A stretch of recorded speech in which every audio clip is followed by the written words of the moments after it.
आज से 12 करोड़ साल पहले मैंने ये दिव्य ज्ञान सूर्यदेव को दिया था।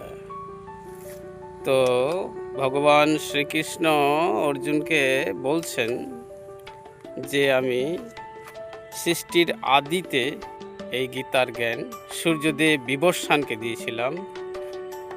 সেই সূর্যদেব এই গীতার জ্ঞান মনুকে দিয়েছিলেন, মনু তার ছেলে ইক্ষ্বাকুকে দিয়েছিলেন। এইভাবে ভগবদ্গীতার জ্ঞান পরম্পরা ধারায় চলে আসছে।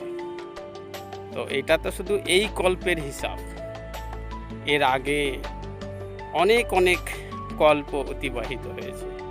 তা এই কল্পের হিসাব অনুযায়ী ভগবদ্গীতা আজ থেকে 12 কোটি বছর আগে দেওয়া হয়েছে। তো ইমন বিবস্বতে যোক্তা এরকম একটা শ্লোক আছে গীতায়।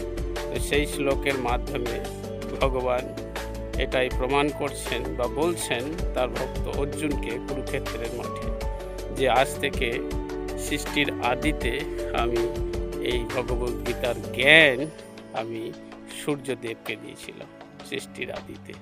তো তবে থেকেই এই জ্ঞান চলে আসছে।